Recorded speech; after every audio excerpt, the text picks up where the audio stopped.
दोस्तों अज असी चेलियां वाला मकाम ते मौजूद हाँ जिथे 13 जनवरी 1849 ਨੂੰ ਸਿੱਖਾਂ ਤੇ ਗੋਰਿਆਂ ਦੇ ਦਰਮਿਆਨ ਜੰਗ ਹੋਈ ਸੀ। ਇਹ ਜੰਗ ਦੀ ਤਾਰੀਖ ਕੀ ਸੀ और बैकग्राउंड की है ये ਤੁਹਾਨੂੰ ਸਾਰਾ ਕੁਝ ਇਸ ਵਲੌਗ 'ਚ ਦੱਸਾਂਗੇ और इस ਗੋਰਿਆਂ ਦੇ ਕਬਰਸਤਾਨ ਦੀ ਤਾਰੀਖ ਦੇ ਬਾਰੇ 'ਚ ਇਤਿਹਾਸ ਦੇ ਬਾਰੇ 'ਚ ਵੀ ਦੱਸਾਂਗੇ। आओ चल के तुहानू दिखाते हैं गोरियां का कब्रस्तान ते चीलियां। मंडी बहाउद्दीन से सिर्फ 10 किलोमीटर के फासले पर एक रेलवे स्टेशन आता है जिसे चीलियां वाला कहते हैं। ये वही जगह है जहाँ पर सेकंड एंग्लो सिख वार लड़ी गई थी।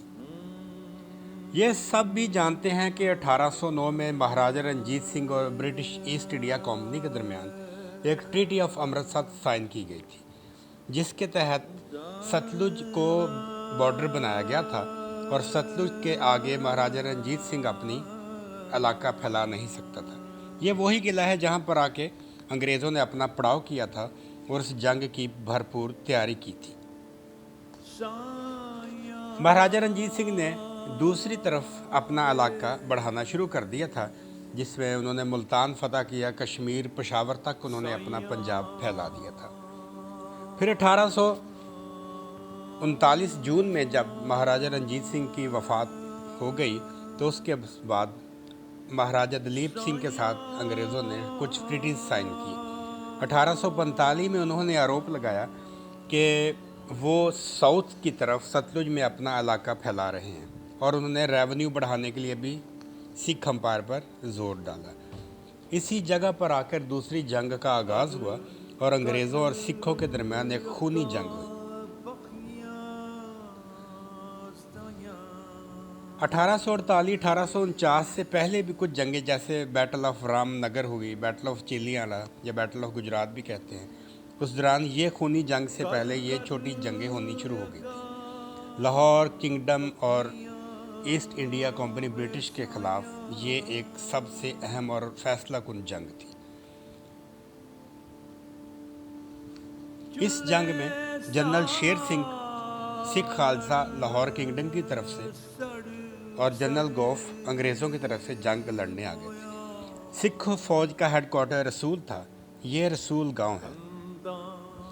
रसूल गांव के अंदर अब भी वो गलियां, वो बाज़ार और वो शबीहें उभरती हैं जिसको देखकर गुमा होता है कि ये कभी सिखों की फ़ौज का हेडक्वार्टर रहा है।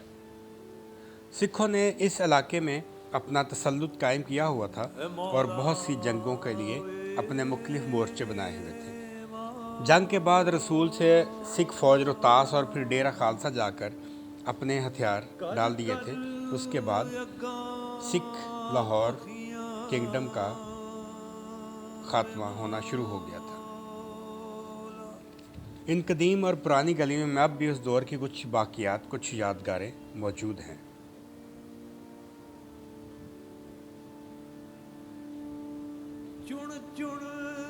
ब्रिटिश ईस्ट इंडिया कंपनी का जो बड़े बड़े जंगजू और सूरमा थे वो इस जंग में मारे गए और उनकी कब्रें और कुछ निशानियां इस जगह पर अब भी आबाद हैं।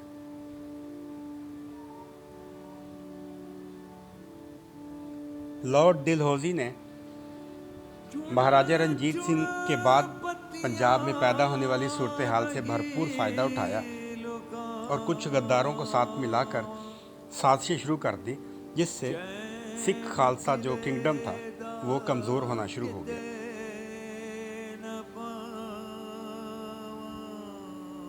इस तरह जो सेकंड एंग्लो सिख वॉर थी वो इस जगह पर आकर ख़त्म हुई। एक ही दिन में दर्जनों सैकड़ों लोग मारे गए और बहुत से बारूद और गोले बारी का इस्तेमाल हुआ।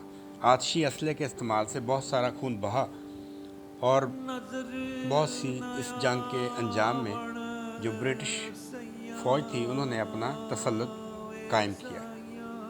ज़रूरत इस अमर की है कि इस जगह को तारीख़ के साथ जोड़कर एक आने वाली नस्लों को इसके बारे में बताया जाए और लोगों को इसके बारे में दिखाया जाए।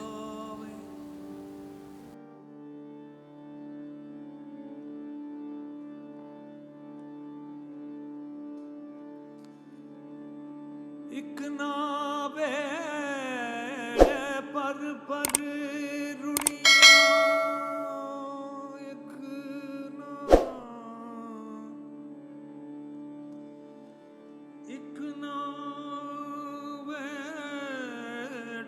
पर पर